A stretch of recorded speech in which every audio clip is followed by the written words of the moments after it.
خپل وطن جوړو له نړۍ سره سیال خپل وطن جوړو له نړۍ سره سیال نور سمسور پېکړو نور. بسم الله الرحمن الرحیم. نن د ازادۍ ورځ ده او زمونږ یو ملګری د دوست سیف الله نومیږي په خپل لاس باندې یو ښایسته ټانګ جوړ کړی. نو راځئ د ده نه پوښتنه وکړو چې دا ټانګ هم څونه وخت کې جوړ کړ. مولوي صاحب ستړی مه شئ، ورځ مو خیر، الله مو خوشحاله کړه. دا ټانګ هم په 15 میاشتې کې جوړ کړی ټول. څو سال هم نورو جوړ کړي دي، هغو سره 15 میاشتې وخت د ټانګ وختی دی. نو دا وسایل ټول وطني دي؟ ټول وطني دي. د کوم پر ځای شیان مو د افغانستان دي، بعضې یو ماشین د خارج نه راوړی دی چې هغه دلته نه و. په آینده کې موږ ته زمینه برابره شي هغه هم دلته جوړوی شو. نو نور څه شی جوړ کړي دي؟ ډېر دي، 14 عادي شیان دي چې په هغه کې یو دا ټانګ مو دلته راوستلی دی، اوان دی، ډیسي توپونه، ډېر شیان دي. 2 ټانګونه نور هم دي چې هغه هم جوړ کړي دي. انشاءالله په آینده کې به نمایش ته راباسي، لکه څنګه چې دا راایستلی هغه به انشاءالله راباسي. نو تاسو څه ویل چې تیاره هم جوړه کړې؟ یوه تیاره هم جوړه کړې ده، موږ هغه مومنت کار روان دی، تر اوسه لکه تکمیل شوې نه ده. څونه وخت کې به تکمیل شي؟ نو فعلا خو اقتصاد سره خراب دی، په آینده کې انشاءالله موږ سره همکاري وشي. دا ټانګ مو 50% جوړ شوی، 50% پاتې دی، یعنې په دې کې ډېر نیمګړتیا شته، تر اوسه صحیح نه دی جوړ شوی. دا زرې ټانګ دی، یعنې د بل ټانګ په سیستم سره دی، خو تر اوسه دا تر اوسه نه جوړ شوی. که چېرې موږ سره امارت یا تجاران کومک وکړي نو کولی شو دا ټانګ خپل ټانګ هم جوړ کړو، هغه تیاره هم جوړه کړو. او تا توپ نور داسې کلاشینکوف توپک داسې شیان دي جوړ کړي؟ و بعضې شیان چې په هغه کې تکمیل شوي دي هغه مو مخیزه خلاص کړي دي، کار خلاص دی. دغه شیان مې کار لاندې دي، ټانګ او داسې شیان نور هغه مو جوړ کړي وو. بس الله دې اجر درکړي، الله دې نور هم کامیاب کړه. نو زموږ وطن ځوانان چې د ساینس او ټکنالوژي باندې برابر دي، چې د یو مسله دا ده چې کم وسه دي او دې ضرورت ده. نو څه پیغام لري ته؟ ولس ته مې دا پیغام دی چې دوی د په خپل بعضې خلک دی اوس د ساینس او د هغې ویلي، زه چې کله ورسره مخامخ شم دوی بیا ما ته وایي ته انجینر صاحب یې، زه ورته وایم نه زه طالب یم د مدرسې.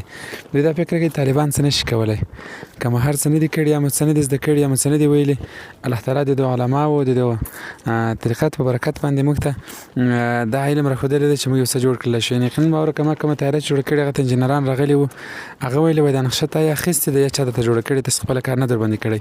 یعنې څنګه چې د طیارې خپل نقشه او سیستم و هغه موږ په هغه سیستم سره موږ هم جوړ کړی، هېڅ فرق یې ورسره نه درلودی. بیا دوی ویلي وایي تاسو داسې انجینران درسره دي، ځکه دا د اخذ د انسان د عقل نه نشي کېدلی. نو موږ داسې کار کړی چې د خلکو عقلونه ورته حیران کړي.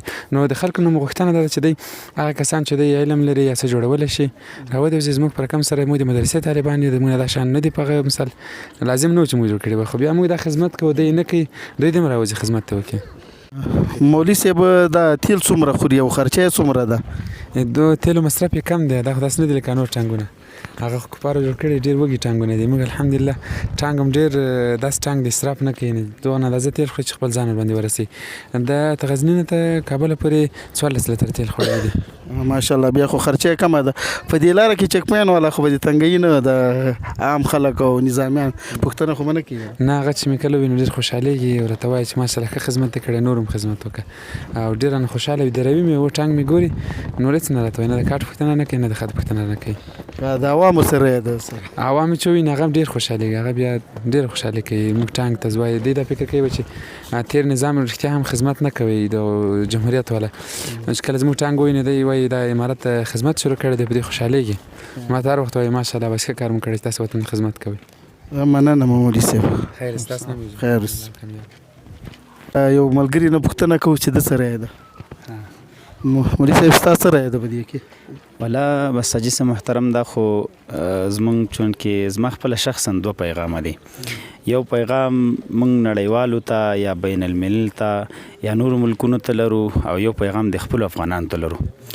مهم پیغام چې موږ نړیوالو ته لرو هغه دا چې تاسو وایي چې موږ افغانانو سره یا عام بشري مرستې موږ کوو یا د عام بشریت موږ تعاون کوو، نو پکار دا ده چې دوی تعاون کوي افغانستان یعنی لکه تاسې وګتل چې داسې استعدادونه کې موجود دي بغیر د پوهنتون نه بغیر د مکتب څخه په خپل فکر دومره استعداد لري چې یو سړی د ټانګ جوړ کړي. یقینا سخته خبره ده په دومره عدم د شرایطو کې په عدم اقتصاد کې په دومره سختو مشکلاتو کې د افغانستان دغه دومره بحرانونو تیر شو بیا هم یو سړی دونه وتوانېږي چې یو ټانګ جوړ کړي.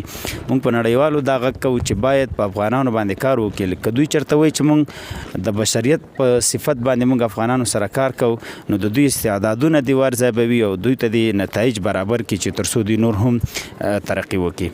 او دویم پیغام چې د خپلو افغانانو ته لرو هغه دا دی چې باید موږ تاسو د خپل قدرونو باید قدر وکړو. هغه خلک چې استعدادونه لري باید د هغې استعدادونو ته احترام ولرو، هغوی ته زمینه باید برابر شي. او د خپلو مشرانو نه دا تقاضا لرو چې زموږ دغسې ملګري چې په خپل فکر سره دغسې یو ټانګ یا کلشینکوف یا ټوپک یا اوان لکه څنګه چې مخکې هغه ملګري یاده کړله په خپل فکر دومره یو لوی فکر جنګولی دی او یو دومره ښه نتیجې ته رسېدلی دی. په کار دا ده چې دا زموږ مشران د داسې خلکو سره تعاون وکړي او باید دوی له لاس ورکړي تر څو دوی هغه لوی کارونو ته د افغانستان د ترقي او د بریا سبب وګرځي. مننه مولوي صاحب، الله دې اجر ورکړي.